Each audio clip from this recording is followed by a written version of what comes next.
É um privilégio louvar ao Senhor. Como alegra o coração declarar as grandezas do nosso Deus e reconhecer quem Ele é e afirmar o nosso amor por Ele. Na verdade, as canções fazem parte da vida humana desde os tempos mais remotos. Em Gênesis capítulo 4, versículo 1, Jubal é citado como o pai de todos os que tocam harpa e flauta. Adorar com cânticos fez parte das primeiras orientações que o povo de Israel recebeu sobre como prestar culto a Deus. Na Bíblia há um livro que é, na verdade, uma grande coletânea de canções, o livro dos Salmos. Os compositores não registraram as melodias das canções, mas as suas letras têm permanecido por milênios como inspiração e ensino para o povo de Deus. Diferente de outros livros da Bíblia, o livro de Salmos, na verdade, não é um livro, mas uma compilação de 5 livros. Os estudiosos acham que entre o salmo mais antigo, entre os salmos, o mais antigo é o Salmo 90 e o mais recente é o Salmo 126. E entre um e outro passaram-se aproximadamente 1000 anos. Entre os autores dos Salmos, nós podemos citar Moisés, Davi, Salomão, Asaf, Emã, Etã, e havia também um grupo chamado de Filhos de Coré. Os salmos eram usados no templo como parte da liturgia do culto, e eles serviam também como guia devocional individual e coletivo. Essa noite, eu gostaria de compartilhar com os irmãos o Salmo 15, que foi escrito por Davi. E diz assim: Quem, Senhor, habitará no teu tabernáculo? Quem há de morar no teu santo monte, Senhor? Aquele que vive com integridade e pratica a justiça, e de coração fala a verdade, o que não difama com a sua língua e não faz mal ao próximo, nem lança injúria contra o seu vizinho. Aquele que a seus olhos tem por desprezível ao réprobo, mas honra aos que temem ao Senhor. Aquele que jura com dano próprio e não se retrata. O que não empresta o seu dinheiro com usura, nem aceita suborno contra o inocente. Quem deste modo procede, não será jamais abalado. Esse salmo tem uma pergunta logo no início. E a pergunta é: Senhor, quem poderá viver na tua presença? Quem terá livre acesso ao lugar santo aonde tu vives? Senhor, quem pode achar refúgio na tua casa e ficar contigo no teu santo monte? Davi começa esse salmo fazendo uma pergunta. Boas perguntas são como portas entreabertas. Nós podemos terminar de abri-las para ver o que há lá dentro, ou podemos fechá-la. Então, ou se nós estivermos incomodados com aquilo que nós vemos pela porta entreaberta. A pergunta do rei Davi, vez por outra, passa pela mente e pelo coração de todos nós. Qual é o tipo de pessoa que pode usufruir da presença do Senhor? Quem é que pode ser o hóspede do Senhor permanentemente? Como são as pessoas que têm livre acesso à presença de Deus? Provavelmente, eu e você temos em nossas mentes algumas características que nós imaginamos que são indispensáveis para que alguma pessoa possa usufruir permanentemente da companhia do Senhor.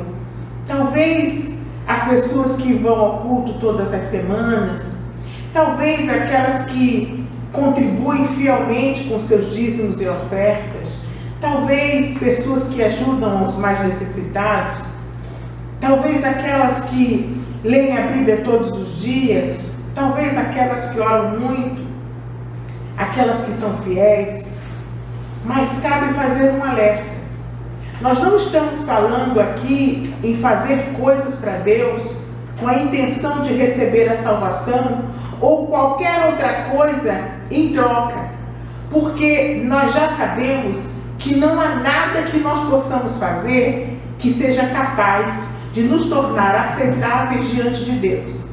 Apenas a graça de Deus nos conduz a Ele. Nesse salmo, a pergunta de Davi nos chama a pensar sobre a nossa maneira de agir, sobre o nosso modo de viver. O que ele chama a atenção aqui, e a pergunta que ele faz é: será que o nosso modo de viver alegra o coração do Senhor? Em outras palavras, Davi pergunta: como será a vida de alguém que alegra o coração de Deus, ao ponto de Deus desejar a sua companhia? Essa é uma boa pergunta.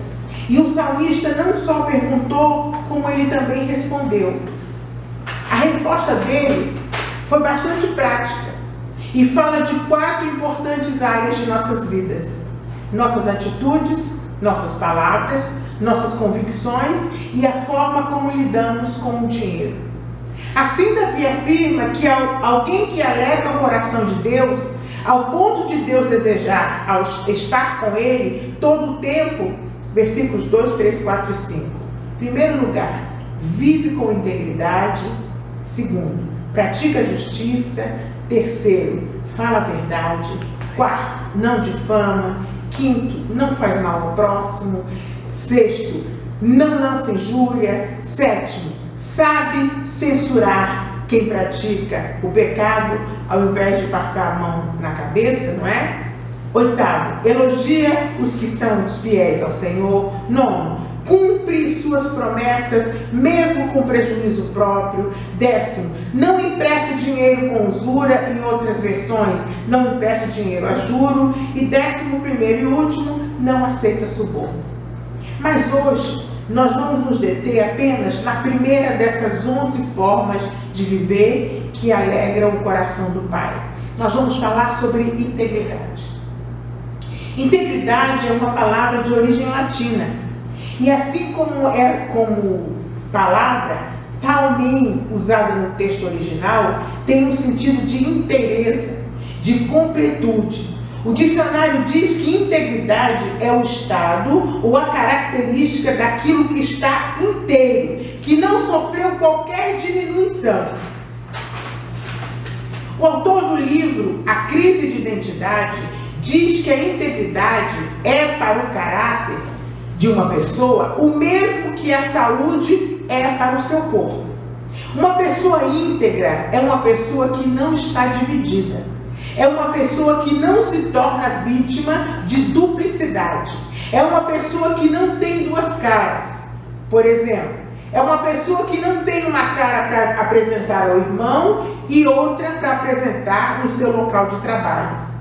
Houve um episódio em Antioquia, narrado na Carta aos Gálatas, no qual o apóstolo Paulo questionou a integridade ou da atitude tomada por Pedro e de outros discípulos. E diz assim: quando, porém, Cefas veio a Antioquia, resisti-lhe face a face, porque se tornara repreensível. Com efeito, antes de chegarem alguns da parte de Tiago, ele comia com os gentios. Quando, porém, chegaram, ele se afastou e, por fim, veio a apartar-se, temendo aqueles que são da circuncisão. E também os demais judeus dissimularam com ele, a ponto de o próprio Barnabé ter se deixado levar pela dissimulação deles. Quando, porém, vi que não procediam corretamente, segundo a verdade do Evangelho, eu disse a Cefas na presença de todos: se tu, sendo judeu, vives como gentio e não como judeu, por que tu obrigas os gentios a viverem como judeus?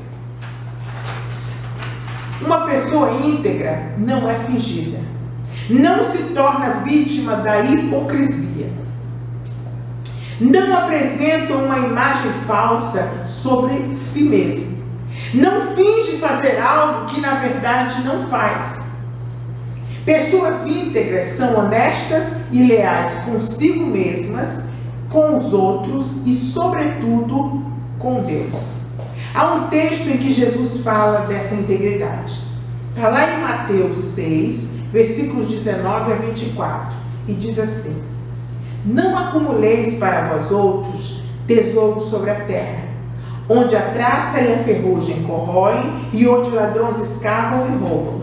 Mas ajuntai para vós outros, tesouros do céu, onde traça nem ferrugem corrói e onde ladrões não escavam nem roubam. Porque onde está o teu tesouro, aí também estará o teu coração. São os olhos a lâmpada do corpo. Se os teus olhos forem bons, todo o teu corpo será luminoso. Se, porém, os teus olhos forem maus, todo o teu corpo estará em trevas. Portanto, caso a luz que em ti há sejam trevas, quão grandes trevas serão? Ninguém pode servir a dois senhores. Porque ou há de aborrecer-se de um e amar o outro, ou se devotará a um e desprezará o outro. Não podeis servir a Deus e às riquezas. Se fôssemos transformar esse texto em um diálogo, talvez a fala de Jesus fosse a seguinte: onde está o teu coração, meu filho? Onde está a motivação da sua vida? Na terra ou nos céus? Se a motivação da sua vida está nos céus, viva com integridade e acumule seus tesouros no céu. Você vai ficar dividido tentando acumular tesouro na terra e tesouro no céu, enquanto o seu coração estiver nos céus. E você vai acabar vivendo uma vida dupla de hipocrisia. Com que olhos você enxerga a vida das pessoas e a vida e as pessoas? Se você buscar uma avaliação honesta e transparente sobre si mesmo e sobre os outros, a sua vida vai ser íntegra. Mas se a sua maneira de ver a vida for dissimulada e hipócrita, você vai viver em escuridão. A quem vocês realmente decidiram servir? Não dá para viver de forma íntegra tentando agradar a dois senhores. Você vai ficar dividido e nunca vai experimentar o que é integridade. Além disso, você sempre vai desagradar a um deles. Jesus deixou também uma informação muito importante para nós. Ele afirmou que agir com honestidade e integridade permite que a luz entre em nossas vidas. E onde a luz chega, não há lugar para as trevas. Já aconteceu com você, de você pedir uma informação e a pessoa, ao ensinar o endereço, ela dizer para você: aí você vai ver uma casa verde que fica bem na esquina, ela tem 2 janelas vermelhas, tem um muro azul, mas não é ela não, vai em frente toda a vida. A gente fica danado quando alguém diz isso pra gente, né? A pessoa descreveu nos mínimos detalhes a casa que não era o lugar. Mas ao se deparar com a casa, certamente você vai saber que está no caminho certo. Por isso, eu gostaria de apresentar algumas esquinas nas quais não devemos entrar, sob pena de colocarmos a nossa integridade em risco e assim entristecermos o coração de Deus. Essas esquinas foram reveladas pelo apóstolo João em sua primeira carta, a partir do verso 5.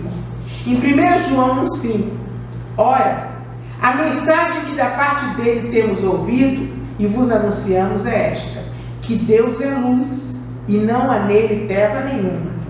Se dissermos que mantemos comunhão com ele e andarmos nas trevas, nós mentimos e não praticamos a verdade. Se, porém, andarmos na luz como ele está na luz, mantemos comunhão uns com os outros, e o sangue de seu Filho nos purifica de todo pecado.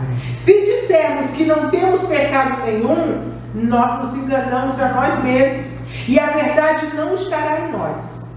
Se confessarmos os nossos pecados, ele é fiel e justo para nos perdoar os pecados e nos purificar de toda injustiça. Se dissermos que não temos cometido pecado, nós fazemos-lo mentiroso, e a sua palavra, então, não estará em nós. A primeira esquina que nós temos que evitar é a esquina da hipocrisia, da mentira sobre nós mesmos. Vejam o que o apóstolo João diz sobre isso no verso 6. Ele diz: se dissermos que mantemos comunhão com Ele e andarmos nas trevas, mentimos e não praticamos a verdade. João apela para o exemplo da integridade de Deus. Deus é íntegro, diz ele. Vocês também precisam ser íntegros. Não há honestidade ou integridade em quem afirma estar em comunhão com Deus, mas na verdade anda em trevas. Também não há integridade em quem prega e ensina algo que não pratica. Ou também não há integridade naquele que finge fazer algo que não está fazendo. Ou mesmo em quem simula reações e atitudes por quem imagina que isso lhe fará mais aceitável diante de Deus e diante dos homens.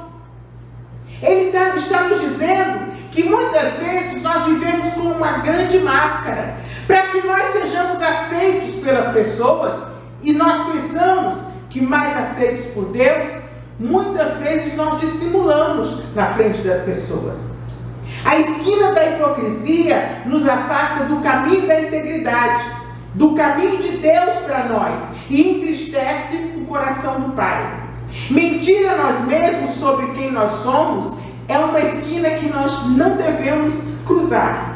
A segunda esquina que precisamos evitar é a esquina do auto-engano, da mentira a nós mesmos, e João diz isso no verso 8. Ele diz: se dissermos que não temos pecado nenhum, a nós mesmos nos enganamos, e a verdade não está em nós. Essa era a primeira. A segunda esquina vem após a primeira. A gente começa enganando os outros acerca das coisas da vida. A gente começa enganando as pessoas, consciente dos nossos erros. E aí, de tanto enganar os outros, a gente começa a se esforçar para acreditar nas nossas próprias mentiras. Então, nós acabamos nos enganando a nós mesmos. A pessoa mente, mas diz que está falando uma meia-verdade. A fofoca parece travestida de motivo de oração. O amor ao dinheiro cresce escondido debaixo da busca pelas bênçãos de Deus. A religiosidade vazia caminha disfarçada sob o manto da obediência a Deus.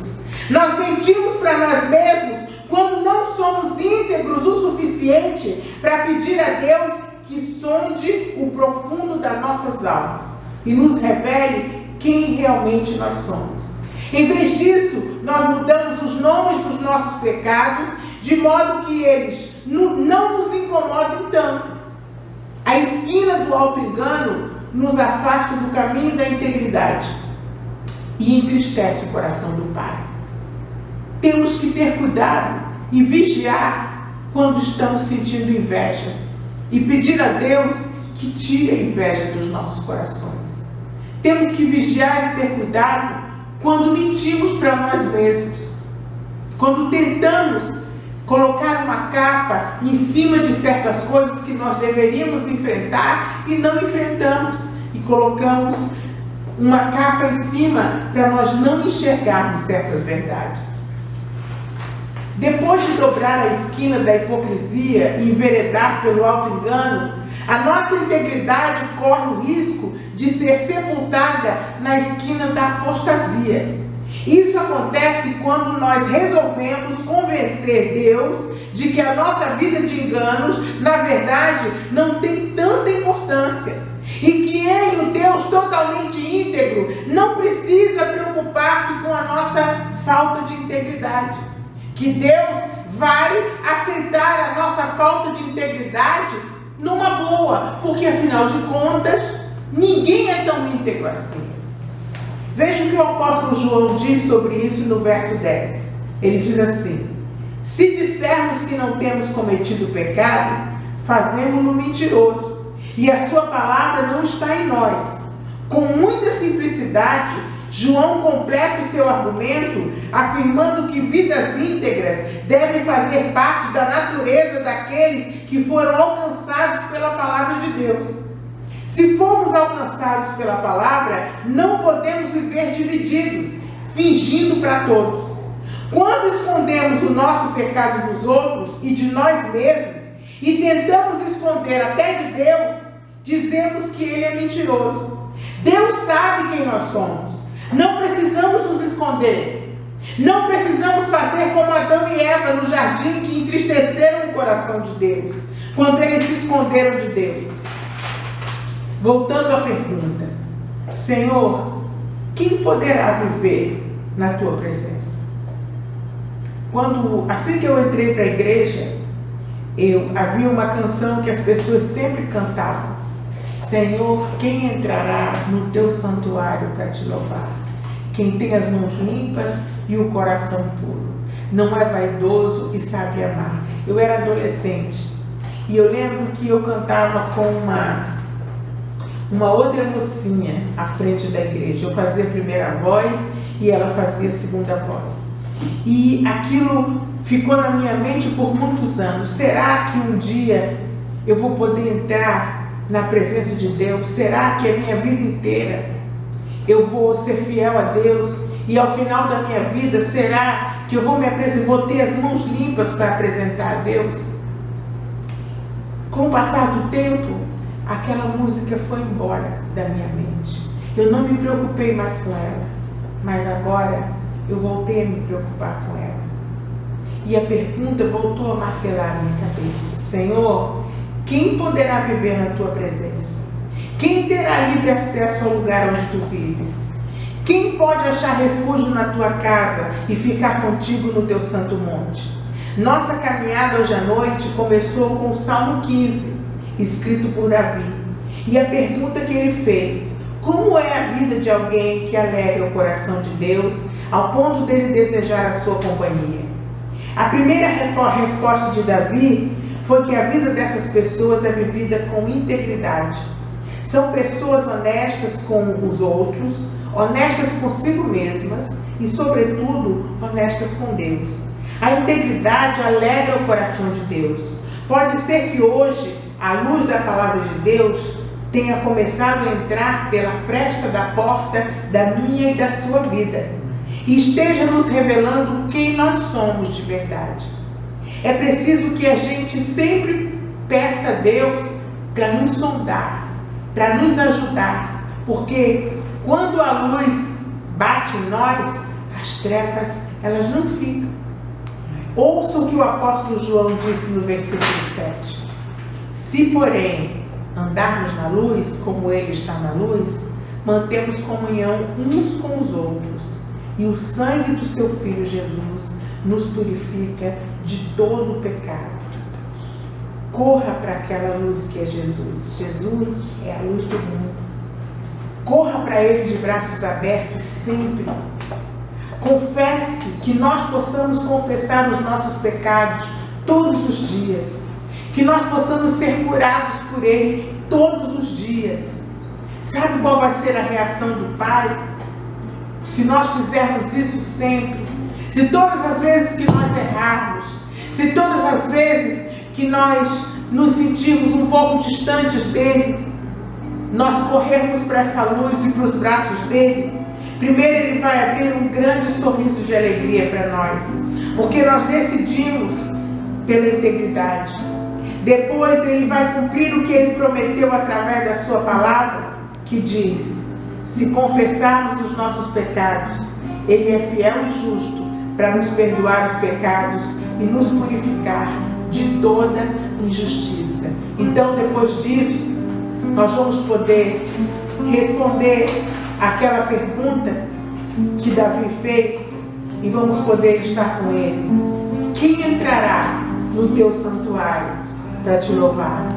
Nós vamos poder nos apresentar a Ele com as mãos limpas. Nós vamos poder estar com Ele e com certeza Ele vai querer nos acolher para estar com Ele por toda a eternidade. Porque Ele é fiel e justo para nos perdoar de todos os pecados e nos purificar de toda a injustiça. Então nós vamos poder levantar as nossas mãos limpas e vamos poder estar com Ele para sempre. Amém?